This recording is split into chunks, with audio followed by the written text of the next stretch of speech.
నమ్మి బాప్తిజం పొందినవాడు రక్షింపబడును. చాలు. హల్లెలూయా. బాప్తిజము ఎలా తీసుకోవాలి అంట? బాప్తిజము ఎట్లా తీసుకోవాలంట? వినాలి. ఇక్కడ చూడాలి అందరూ. బాప్తిజము ఎలా తీసుకోవాలి చెప్తున్నాడు దేవుడు ఇక్కడ. నమ్మి. బాప్తిజం తీసుకునే ముందు మనం ఏం చేయాలి? నమ్మాలి. బాప్తిజం తీసుకో ముందు మనం ఏం చేయాలి? యేసుక్రీస్తుని నమ్మాలి. నమ్మాలి అంటే ఏం నమ్మాలి? ఇప్పుడు గమనించాలి కొన్ని విషయాలు. తక్కువ బాప్తిజం తీసుకోవడం కాదు, తక్కువ రక్షణ తీసుకోవడం కాదు. ఆ సిస్టర్ తీసుకుంది కదా నేను కూడా తీసుకుంటా, ఆ బ్రదర్ తీసుకుంది కదా నేను కూడా తీసుకుంటా, నా కుటుంబం తీసుకుంది కదా నేను కూడా తీసుకుంటా, నా చుట్టాలు తీసుకున్నది కదా నేను కూడా తీసుకుంటా అనేది కాదు బాప్తిజము. ఒకరు చూసి తీసుకునేది కాదు, ఒకరు చూసి నచ్చుకొని తీసుకునేది కాదు. ఏమంటున్న దేవుడు ఇక్కడ? బాప్తిజం ఎవరైతే తీసుకోవాలనుకుంటారో వాళ్ళు ఏం చేయాలంటే ఫస్ట్ నమ్మాలి. హల్లెలూయా. ఏంటంటే నమ్మాలి. ఏమి నమ్మాలి?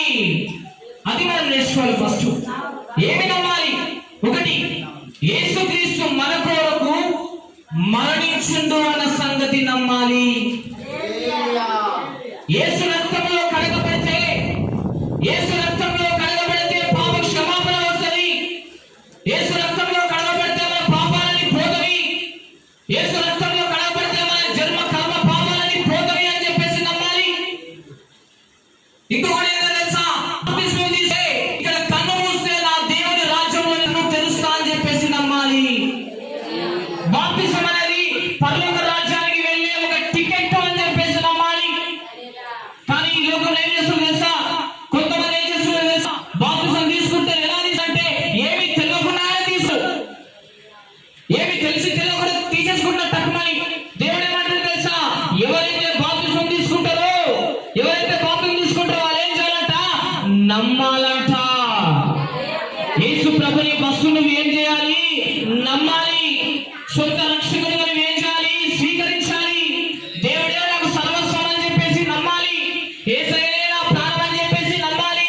ఇక దేవుడు తప్పించి, యేసుక్రీస్తు తప్పించి ఈ లోకంలో నాకు ఏది కూడా లేదు, చావైనా బ్రతకైనా నా తండ్రే అని చెప్పేసి నువ్వు నమ్మి బాప్తిజం తీసుకుంటే వాళ్ళని దేవుడు ఏం చేస్తా ఉంటాడు? వాళ్ళని వాడుకొని ఏం చేస్తా ఉంటాడు? ఉన్నతమైన స్థానంలో కూర్చోబెడతా ఉంటాడండి. అర్థమవుతుందా? హల్లెలూయా. ఏం చేయాలంటే ఫస్ట్ మనం ఏం చేయాలంటే దేవుని నమ్మాలి. రక్షణ ఎవరైతే తీసుకోలేదో బాగా వినండి. బాప్తిజం ఎవరైతే తీసుకోలేదో బాగా వినండి. యవనస్తులు బాగా వినండి. ఇంకా తీసుకోలేదో బాగా వినండి. ఏంటో తెలుసా? దేవుడు ఏమంటాడు? బాప్తిజం తీసుకుందాం అనుకుంటావా? నీకు దేవుడి గురించి తెలుసా? యేసయ్య గురించి తెలుసా? ఎవరైనా కొన్ని ప్రశ్నలు వేస్తారు, అమ్మా బాప్తిజం తీసుకోవాలి ఎవరు ఎంతమంది ఇక్కడ ఎంతమంది ఉన్నారు? అయ్యా నేను తీసుకున్నా.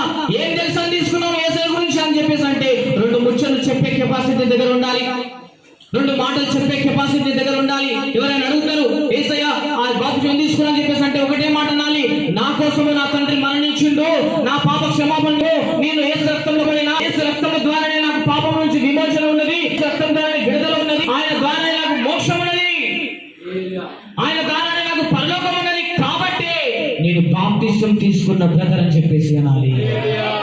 కానీ నోరు ఎందుకు తీసుకున్నా? మా అమ్మ తీసుకోమని తీసుకున్నా, మా నాయన తీసుకోమని తీసుకున్నా, మా నాయన పునసాన మొత్తుకున్నాడు బాప్తిజం తీసుకోరా, బాగా తీసుకోరా, బాప్తిజం తీసుకోరా, రక్తం తాగరా అని చెప్పేసి అంటాడు. ఆ టార్చర్ భరించుకోలేక, ఆ బాధ భరించుకోలేక ఏం చేశాడు? నేను పోయి ఆ చెరువులో వాగులో గుండెలు పుడుతున్నాను.